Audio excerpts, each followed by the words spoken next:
Nasunugan ang mahigit 1,000 taga-Tondo sa Maynila ilang araw bago magpasko. Sa bilis ng pagkalat ng apoy, walang naisalbang gamit ang ilang residente. Balitang hatid ni Bam Alegre. Mabilis na kumalat ang apoy sa sunog na nangyari sa Kapulong Street sa Tondo, Maynila, pasado alas 9 kagabi. Naglagablab ang magkakatabing bahay na gawa sa light materials. Ilang minuto pa, itinaas sa ika-5 alarma ang sunog. Budyat para sa pagresponde ng hindi bababa sa 20 fire truck. Kailangan natin ng supply ng tubig, kaya yung alarma kasi yan, nagsisignal lang, kailangan natin ng dagdag na puwersa. So ang nangyari, water relay tayo. Medyo mahina yung hydrant, kaya nagtaas tayo ng alarma para yung mga responders natin, both volunteers at saka sa BFP, magdagdag ng water supply. Nagulat na lang daw ang isa sa mga nasunugan na si Maureen Malyari sa bilis ng mga pangyayari. Ligtas sila magkakaanak pero wala silang kahit anong naitabing gamit. Matinding dagok, lalo't magpapasko pa naman daw.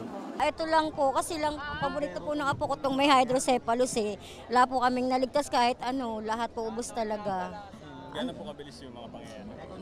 Ano po, parang hangin lang na dumaan po lahat talaga eh. As in, patulog na po kami. Pasado alas 12 ng hating gabi nang makontrol ang sunog. Sa Magdamag, isang residente ang sugatan na naitala ng Bureau of Fire Protection. Walang naitalang nasawi.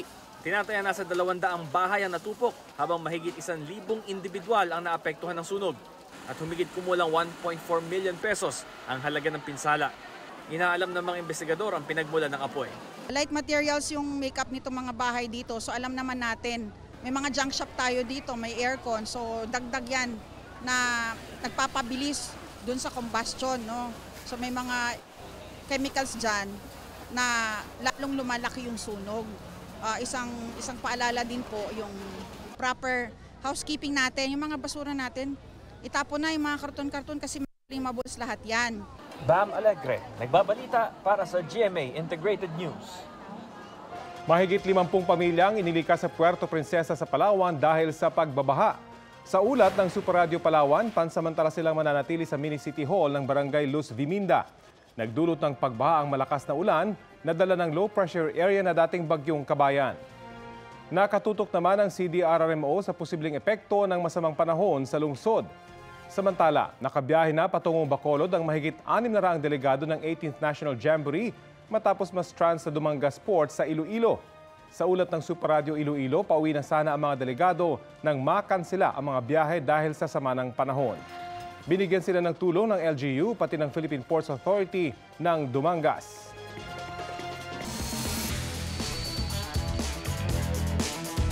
Nangunguna ang Muntinlupa sa medal tally ng 2023 Batang Pinoy Games. Sa latest tally ng Philippine Sports Commission, 10 na ang gold ng lungsod. 7 naman ang bronze medal nila. Sumunod sa kanila ang Quezon City na may 6 na gold, 2 silver at 5 bronze. Kabilang din sa top 5 ngayon ang Zamboanga City, Pasig at Baguio. Sa Philippine National Games naman, Pasig ang nangunguna na may 6 na gold, 8 silver at 10 bronze. Sumunod ang Baguio na may 5 gold, 2 silver at 2 bronze. Hanggang December 22, isasagawa ang parehong kompetisyon. Nagbalik bansa na ang ika-13 batch ng mga OFW mula sa Israel. 37 OFW ang umuwi kahapon sa Pilipinas. Tulad ng ibang umuwing Pinoy, makatatanggap sila ng cash assistance mula sa iba't ibang ahensya ng gobyerno.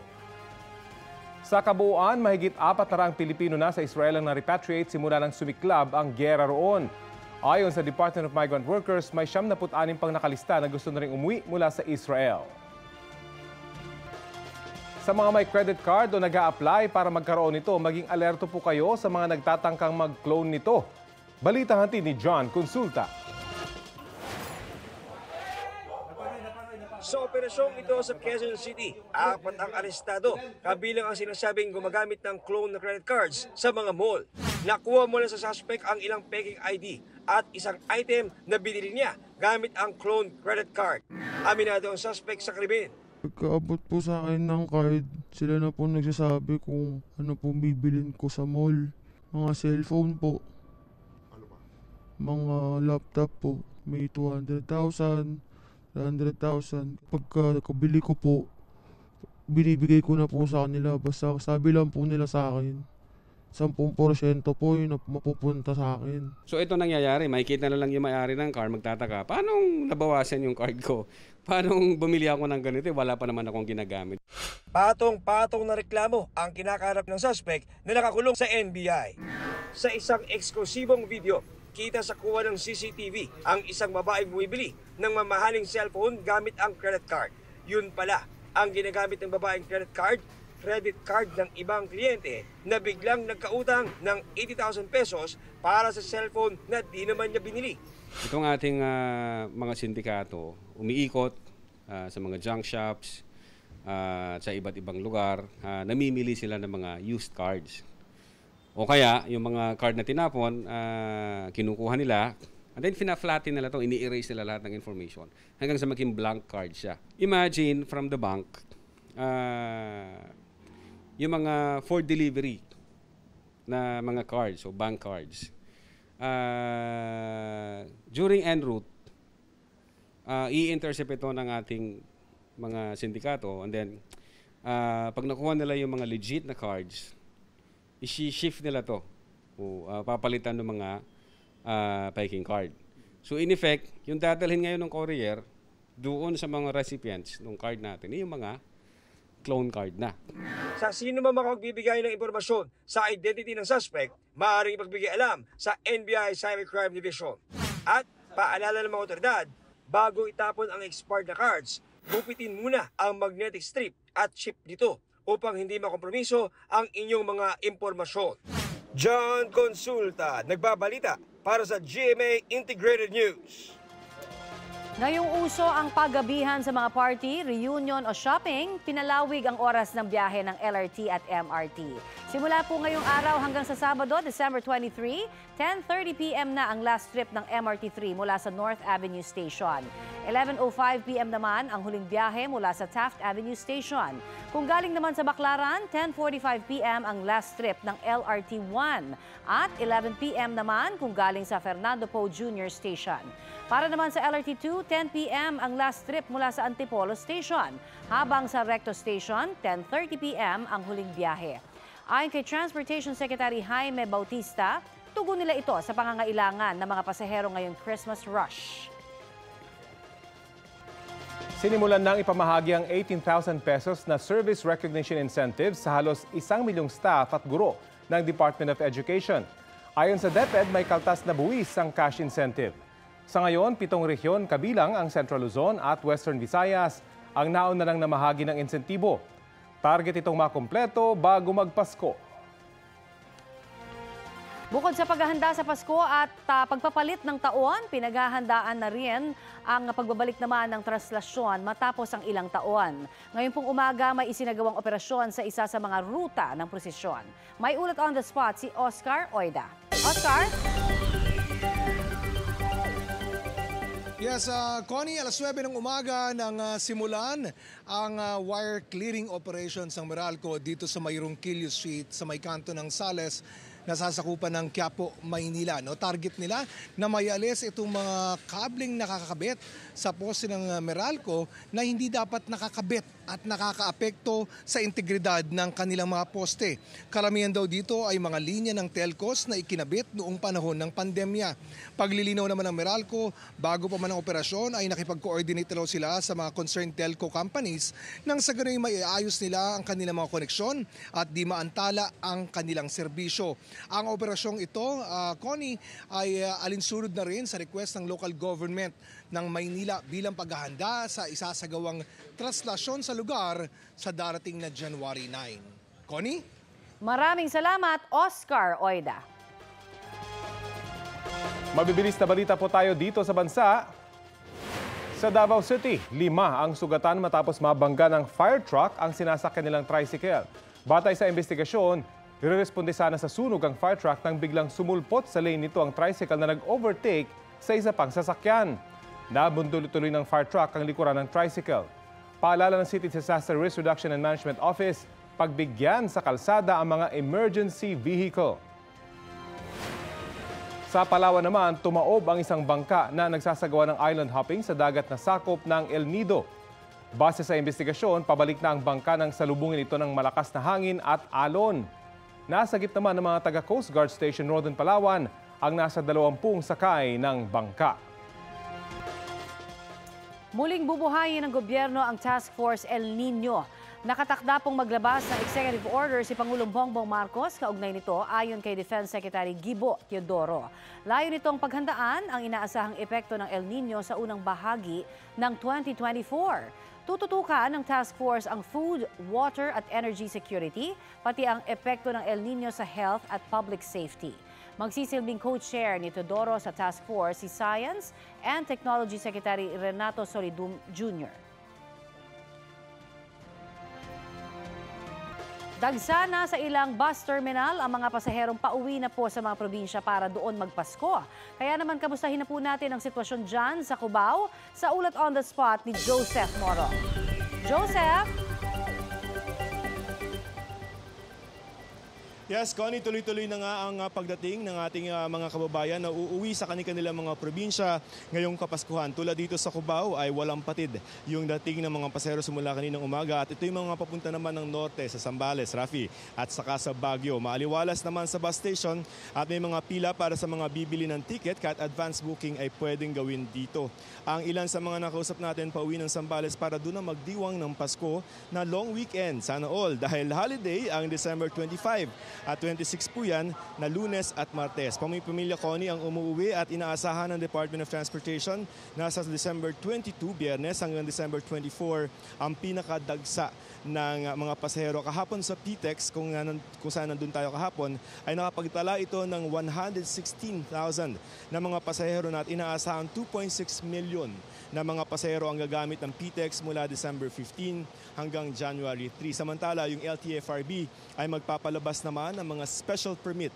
Yan ay para masiguro na maraming masasakyan yung ating mga kababayan na uuwi sa kanilang mga probinsya ngayong Kapaskuhan at magagamit ito na mga bus station simula December 15 hanggang January 14, 2024. Connie?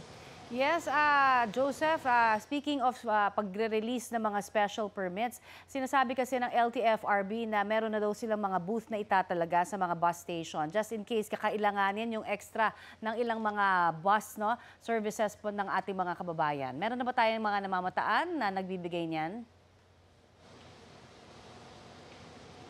Yung sa mga special permit, Connie, kung halimbawa bus company ka at inaasahan mo na mataas yung volume, hihingi ka yung bus company doon sa LTFRB at meron kang kumbaga naka-standby na mga bus units. Pero so far, inihintay pa natin yung bilang noong mga special permits na ipapalabas ng LTFRB. Usually, humihingi yung mga natitrigger yan pag mga December 22 na, 23, 24, kung kailan doon na talaga yung naiipon yung mga pasahero sa mga bus station. But so far, ito wala pa masyado, pero yung pinakabulto towards the weekend, dyan nakihingi ng karagdagan. But anyway, naka-standby na yung mga special permits. Ayan. Kasi nung November, ganun din yung ginawa nila. So alam naman ng ahensya na pag may mga ganitong special needs, handa na para wala ng aberya. Ang sinasabi kasi nila, Joseph, may mga booth silang nakaantabay on the spot. Kailangan na, kung kakailanganin daw magbigay nitong special permit. Pero baka tama ka, baka nga sa A24, yung talagang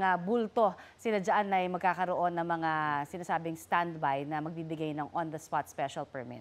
Pero ito ngayon, na nakikita natin, Joseph, sa ating mga pasahero dyan, nag-a-avail din ba sila ng mga sinasabing cargo na hindi na nila bibit-bitin pa dyan sa mga bus, yung sobrang dadami nilang mga kargamento, Yun yung pinapa-advise ng LTFRB din sa ating mga kababayan. Nakita ba natin kung may mga sumunod o talagang marami pa rin sila mga bit-bit? Alam mo na ang Pinoy, pag nagbiyahe, halos buong barangay yata yung kasama, especially pagka Pasko at saka Bagong Taon. Yung mga nakita natin dito, isa lang babiyahe pero ang dala niya mga bagahe, mga 6, 8, syempre kasama na dyan yung mga pasalubong. At kung magtatagal ka doon, syempre yung mga damit mo daw, mga OOTD mo, syempre kasama na dyan. Pero para doon sa iba na may gustong i-advance, itong particular bus station, meron silang drop and go na cargo service. Yes. So kung halimbawa gusto mo ng, kumbaga parang balikbayan box, kung gusto mo nang unahin ngayon na ipadala yan, tapos sumunod ka na lang ng 23, 24, yung particular bus station na to ay may ganong serbisyo. Pero mostly yung mga kababayan natin, kaya bus yung sinasakyan mas kaya nilang magdala ng marami kaysa mga kumbaga airline. Oo, sa dami sa bigat. Kaya pag sa airline yan, nako, tatagain ka na sa excess baggage. So yung iba, kung kaya magbus. At saka paalala din, bawal ho mag-transport ng mga paputok. Ayan, maraming salamat Joseph Morong sa iyong update sa amin.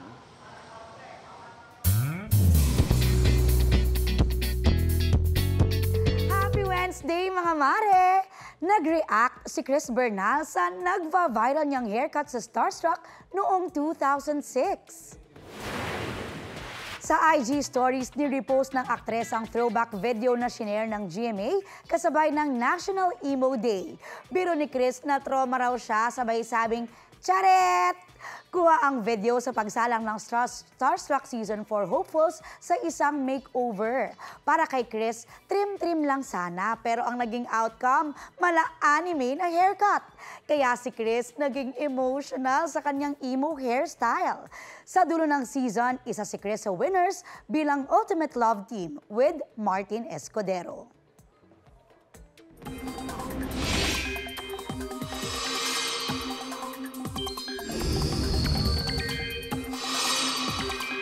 Mga kapuso, mamaya pong gabi o bukas, posibleng nasa labas na ng Philippine Area of Responsibility ang binabantayang low-pressure area na dating bagyong Kabayan.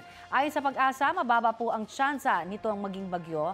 Muli, nito po nga nasabing LPA at huli po yang namataan 185 kilometers south ng Puerto Princesa City, Palawan.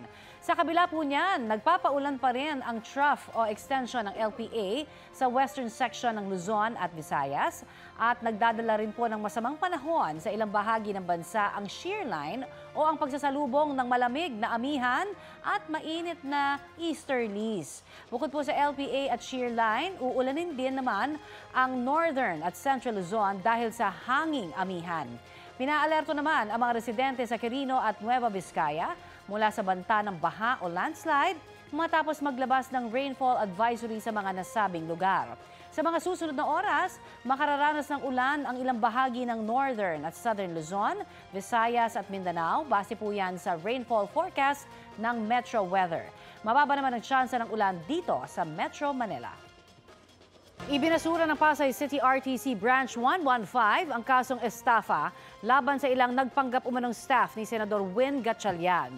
Inaresto ang 5 nitong Nobyembre matapos maireklamo ng panghihingi ng bayad kapalit umano ng kontrata para maging supplier sa reclamation project sa Pasay. Pero ayon sa korte, walang sapat na batayan ang kaso laban kina Dina Hoson Castro, Maria Luisa Barlan at isa pang inaresto. Inutusan na ng korte ang NBI na palayain sila. Itutuloy naman ang kaso laban kay Ryan Lester Dino at sa isa pa. Kaakibat po ng mga Christmas party ang exchange gifts. E papaano kung hindi mo daw nagustuhan ang iyong natanggap? Balitang hatid ni Katrina Son. Pinaghahandaan daw ng pamilya ni Ludwig Perez ang exchange gifts o ang monita taon-taon, lalo na ang ireregalo ng kanilang 6 na anak. Ngayong taon, ang isa nilang anak medyo nadismaya raw sa natanggap sa exchange gifts sa Christmas party sa paaralan. Kung bata, bibigyan mo ng mug. Ano naman ang gagawin nila sa mug? Dito hindi ko nakitang masaya siya. Sabi niya nga parang ayaw niya nung Christmas party. Kasi hindi naman masaya. Hindi raw ito ang unang pagkakataon na nangyari ito. Kaya naisipan daw ng teacher ng isa nilang anak na gumawa ng wish list. Si Vicky Sampuang naman, napansin daw na sa exchange gift ng apo, hindi nawawala ang regalong mga pagkain. Kaya nasabi niya raw sa apo na huwag masyadong umasa at magpasalamat pa rin. Okay na rin po yun para may makakain naman po sa pamilya. Practical na po, ma'am. Sa panahon ngayon. Ngayong maraming nagreregalo ng tinatawag na basic necessities. Mas praktikal at mas mura kasi. Ngunit hati ang opinyon dito ng ilang magulang. Usually, ang bata mas na-appreciate po usually toys or either damit na magagamit po niya. Basta may matanggap, okay lang yun. Basta galing sa puso. Maintindihan naman daw kung may mga pagkakataong hindi nagugustuhan, lalo na ng mga bata ang natatanggap na regalo. Ayon sa isang psychiatrist, kung magbibigay tayo ng gift na hindi siya age appropriate, then yung usefulness niya, hindi natin siya magagamit to its maximum sana, na magkakaroon siya ng maximum impact doon sa bata. So mas maganda, alamin natin kung ano na ang age, developmental level. Pangalawa, makakatulong daw na malaman kung ano ang nasa wish list ng pagbibigyan, lalo na kung bata. Paalala naman niya sa mga magulang. Be grateful, pati sa mga parents, ipakita din nila na, maganda naman, no? And focus tayo on the positive side of things. Katrina Son, nagbabalita para sa GMA Integrated News. Ikaw ba, Rafi, may natanggap ka ng exchange gift ngayong taon? Naku, meron na. Nagustuhan mo naman? Oo naman. Ayan. Nakain ko na nga eh. Yan ba yung binigay ko kahapon? Ito naman ang netizens, kaya ansabi sa natanggap nilang regalo sa exchange gifts ngayong Kapaskuhan. Si Mariel Cantara, bongga raw ang nakuha niyang 2 baunan. Ang problema nga lang daw ay ang ilalagay niya. Masaya naman daw si Rachel Tan sa kanyang natanggap. Paano ba naman? Noche Buena package ang nakuha niya. Dahil daw dyan, may pagsasalo na sila sa Pasko. Kwento naman ni John Arvin Conje, simpleng regalo na nakabalot sa lumang wrapper daw ang natanggap niya. Pero ang mahalaga daw ay ang ibig sabihin ng ibinigay sa kanya. May secret. Oo, mga kapuso, makisali po sa aming online talakayan sa iba't ibang issue. Kung may nais din kayong maibalita sa inyong lugar, mag-PM na sa Facebook page ng Balitang Hali. Samantala, unti-unti nang dumadagsa ang mga babiyahing pasahero ngayon pong holiday rush. May mga masasakyan pa kaya? Ayan, pag-usapan natin yan. Nakasalang sa Balitang Hali si DOTR spokesperson, Yusek Timothy Batan. Magandang umaga po at welcome sa Balitang Hali. Yes, good morning po at sa lahat ng ating viewers and listeners sa Balitang Hali. Good morning sa iyo, Yusek. Kamusta na ho ang monitoring ng DOTR ngayon pong holiday rush? Ang monitoring natin ay nagpapakita na tumataas talaga ang bilang ng ating mga pasahero, maging sa ating mga airport, sa mga paliparan natin, sa mga pier, sa mga linya ng tren at maging sa mga bus. Yan yung dahilan kung bakit ating inilunsad yung tinatawag nating Oplan Ayos Biyahe para makatugon tayo dito sa inaasahan naman natin kada taon na pag-akyat ng bilang ng mga pasahero kada Kapaskuhan. Bakit po ngayong araw lamang hanggang December 23 yung extended operation ng LRT 1, 2 at maging MRT 3? Hindi ho daw kaya dapat na gawing itong araw-araw dahil sa marami na rin naman, di ba, na talagang nag-late na umuwi, di ba, dahil sa mga Christmas parties eh. Ang nai-anunsyo natin na extended operating hours ay from December 20 to 23 pa lamang. Ito kasing December 24 at 25, tulad ng ginagawa natin itong mga nakaraang taon, ay binibigyan din natin ng pagkakataon na itong ating mga empleyado, itong ating mga operators sa ating mga rilisang tren ay makauwi din sa kanilang mga pamilya at nang makapag-celebrate ng kanilang Kapaskuhan. After Christmas, itong paparating na New Year, tayo ay mag-aanunsyo ulit ng ating mga extended operations at yan ay nakabase din sa ating experience itong mga nakaraang taon na tuwing Kapaskuhan. Alright. Maging sa expressway, nagkakaroon din po ng matinding traffic. Anong direktiba niya sa TRB kaugnay po nito? Tama po yan. Ayon po sa monitoring ng ating Toll Regulatory Board, tumataas din po ang bilang ng mga sasakyan sa atin pong mga expressways.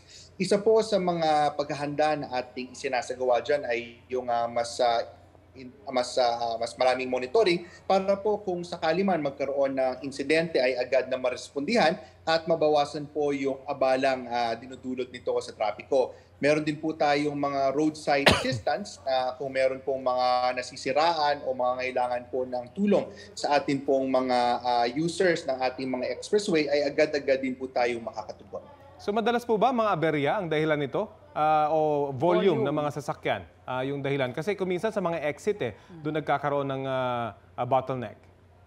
Volume po talaga.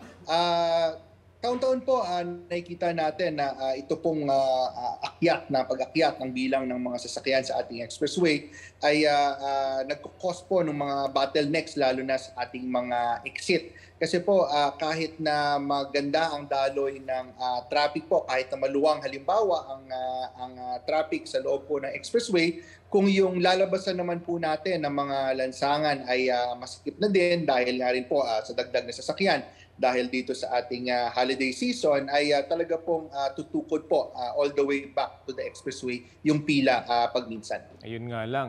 Sa mga paliparan naman po, paano matitiyak na walang magaganap na system glitch? Itanda pa natin itong January 1, 2023. Nagkaroon ng electrical problem dyan po sa NAIA.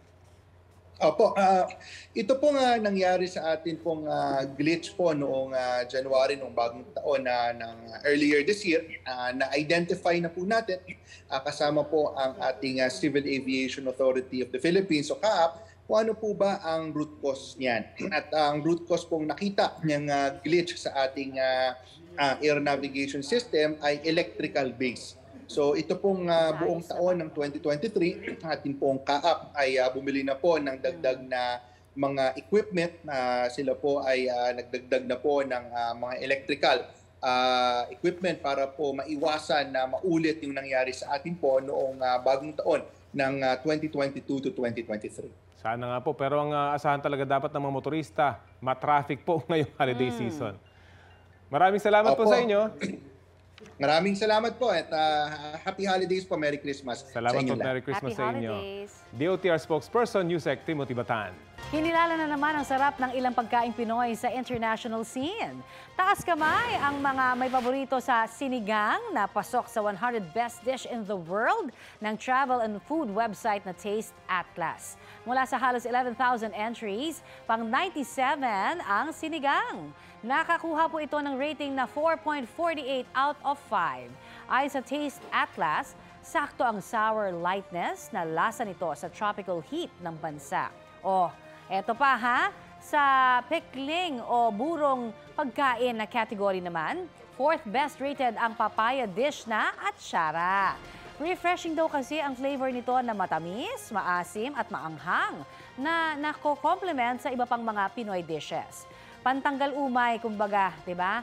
Featured po sa food website ang iba't ibang pagkain sa buong mundo na binibigyan ng ratings ng kanilang audience of viewers. Pag-usapan natin ang muling pagbuhay ng pamahalaan sa Task Force El Nino bilang paghahanda sa inaasahang epekto niyan sa unang bahagi ng 2024. At nakasalang po sa Balitang Hali ang co-chairman ng Task Force El Nino at DOST Secretary Renato Solidum Jr. Magandang umaga po sa inyo and welcome sa Balitang Hali. Sir, can you hear us? Magandang umaga, Connie. Magandang umaga, Rafi, at lahat po ng taga-subaybay. Ayan. Ano po yung naging konsiderasyon ng pamahalaan sa muling pagbuhay ng Task Force El Nino? Ang usaping El Nino kasi ay maraming posibleng epekto kapag ito hindi napaghandaan. Kaya minarapat ng ating Pangulo na magkaroon ng Presidential Task Force upang masolusyonan at mapaghandaan kaagad yung mga posibleng epekto. Kasi ang El Nino sa kasalukuyan ay maituturing na malakas o strong na posible pong mapansin natin hanggang second quarter ang epekto nito. Although sa latest po ng Pag-asa, mukhang darating na mga pag-ulan by May or June at nagkakaroon na ng transition sa El Nino neutral bandang Abril, Mayo at Hunyo. Pero yung epekto po ng El Nino ay nararamdaman na ngayon sa kakulangan po ng pag-ulan at ito ay may kasagsagan sa buwan ng Abril kung saan 63 na probinsya ang pwedeng maapektuhan ng drought condition. Ibig pong sabihin at least 5 buwan na mababa ang pag-ulan at ang dry spell naman, ito naman po ay at least 3 buwan na mababa ang pag-ulan ay 12. So total of 75 provinces ang maapektuhan ng tinatawag na katamtaman o matinding tagtuyot. Nonetheless, from December hanggang May, lahat naman ng probinsya ay makakaranas ng pagbaba ng pag-ulan kaya dapat lahat ay naghahanda. Ayun na nga po. Pero Secretary, gaano po katindi nakikita niyong dry spell at drought sa unang bahagi po ng 2024. Paano po niyo makukumbinsi yung mga tao ngayong may mga pag-ulan sa maraming bahagi ng bansa? Paano natin makukumbinsi na maghanda na sila ngayon pa lang? Ang ulan po kasi ay kasalukuyan ay dala mismo ng bagyo at minsan ay dahil sa amihan. Pero ang forecast po kasi darating na January hanggang Abril ay mababa ang pag-ulan. Kaya kahit may nakaimbak po ng mga tubig sa ating mga dam sa ilang bahagi ng Pilipinas, kailangan pa rin tayong gumamit ng tubig at enerhiya ng responsable. Hindi waldas. Para naman may sapat tayong imbak ng tubig at kung kinakailangan ay lahat ay mabigyan. Kaya importante po yung tulong ng bawat isa na talagang nagpa-practice po ng water conservation. Yes, sir. Speaking of water conservation, sabi po ni Pangulong Bongbong Marcos, ang kanila pong tinitignan ngayon, o tinitignan po daw ninyo, yung mga rain catchment facilities, at meron ho tayo, if I remember correctly, dyan na ngayon sa May Taguig. Madadagdagan pa ho ba yung mga yan sa mga susunod po na mga buwan?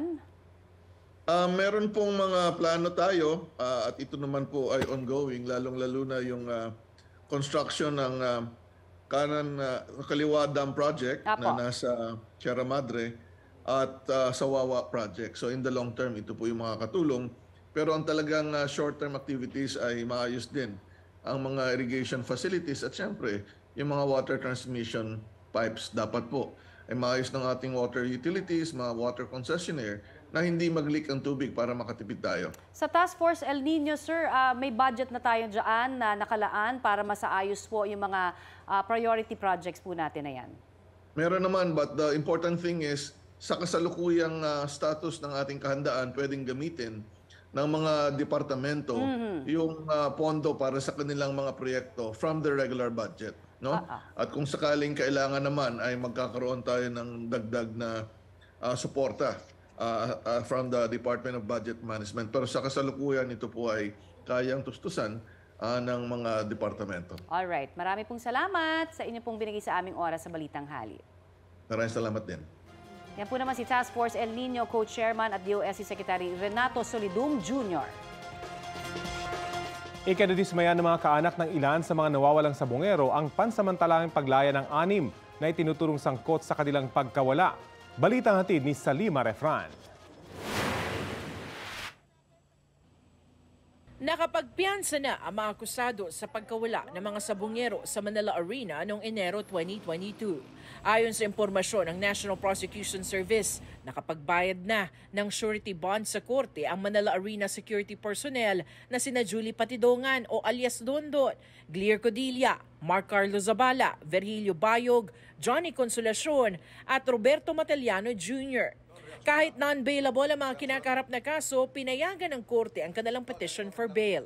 Ang sinasabi ng husgado rito, merong 4 na elemento na kailangan para patunayan kung ang isang tao ay kinidnap or illegally detained. And lumalabas sa resolution ng husgado na 3 doon sa mga elemento na yon ay hindi na patunayan ng prosecution. Isa pang bagay na binigyan ng timbang ng husgado ay yung punto na ang mga kamag-anak ng biktima ay umurong na doon sa kaso.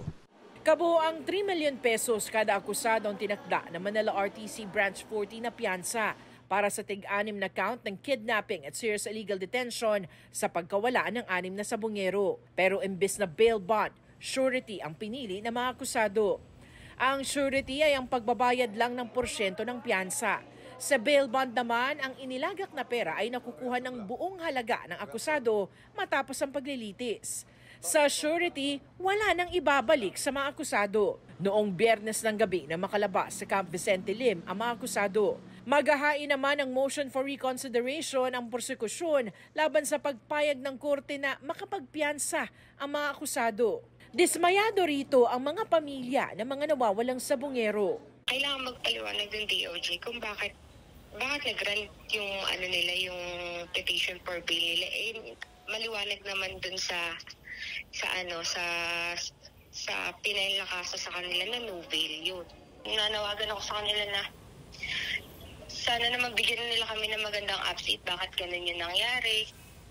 Kasi halos lahat kami, kahit nananahimik kami, nag-ano lang din kami, nagre-relay lang din kami sa kanila kung ano yung ibabalita nila sa amin.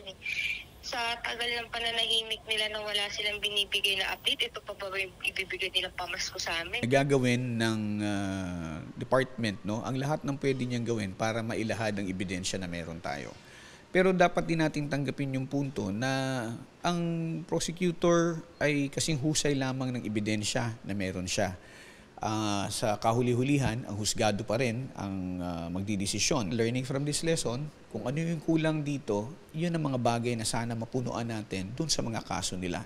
Sarima Nefra, nagbabalita para sa GMA Integrated News. Ramdam na ang Christmas rush sa NAIA. Update tayo sa sitwasyon doon sa ulat on the spot ni Sandra Aguinaldo. Sandra! Yes, Rafi, patuloy nga yung pagbabantay natin dito sa NAIA. At dito po sa aking kinalalagyan, dito sa NAIA 3, makikita nyo naman sa akin likuran yung dami ng mga nag-aabang para sa kanilang mga mahal sa buhay na uuwi at lalo na ngayong Kapaskuhan. At ilan nga po sa ating nasaksihan kanina ay yung mga reunions, yung pagtatagpo ng mga pamilya. Ilan sa ating mga nakausap na OFW ay galing sa Taiwan at meron ding nang galing sa Middle East. Masasabi, Rafi, na normal naman yung ganitong salubungan ng mga Pilipino kapag may umuuwing kaanak mula sa abroad. Pero ngayon, kapansin-pansin na may karamihan din talaga yung tao dito na nag-aabang.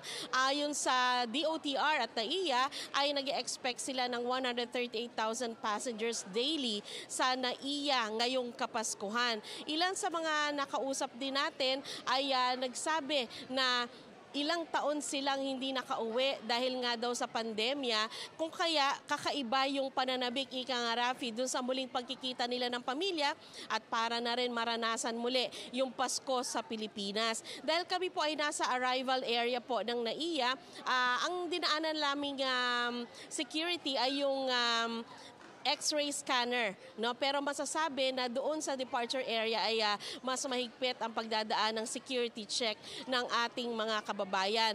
At nauna nang sinabi po ng DOTR na yung kanilang preparations para po dito sa Kapaskuhan ay maihalin tulad doon sa kanilang paghahanda noong special ika nga ng mga holiday sa bansa gaya noong Undas kung saan mararanasan yung exodus na ating mga kababayan. Ayon sa pinaasahan nilang mahigitan ang 2 million airline passenger arrivals na naitala noong Disyembre ng nakaraan taon. Handa naman daw ang 44 na airport na hawak ng CAAP sa dagsa ng pasahero, kabilang na ang pagtitiyak sa seguridad ng mga ito. Rafi, dito sa aking kinalalagyan, sa Terminal 3 ay ang sumasalubong sa mga nagsisidating na mga OFW at mga balikbayan, pami-pamilya. At kung sila'y sumalubong, meron pa talaga silang dalang banner, bulaklak, at sila'y nag-cheer kapag nakikita nila yung dumating nila na kaanak. So yan muna po ang pinakahuling ulat mula dito sa NAIA. Rafi? Nakakatuwa naman. Maraming salamat sa iyo, Sandra Aguinaldo. Kinatuwaan ng netizens ang all-time white Christmas party ng mga guro sa San Francisco, Agusan del Sur. Ang ilan kasing dumalo may aliw na entrance.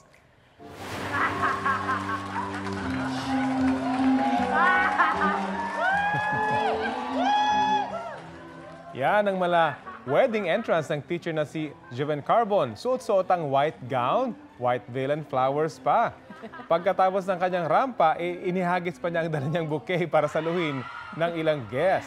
Ayon po sa mga co-faculty niya, taon-taon raw talagang may paandar sa outfit tuwing Christmas party si Joven o Joven. Ngayon daw may award pa si Joven na Darling of the Crowd dahil sa kanyang bride costume. May 2.8 million views na yan sa TikTok at talaga namang trending.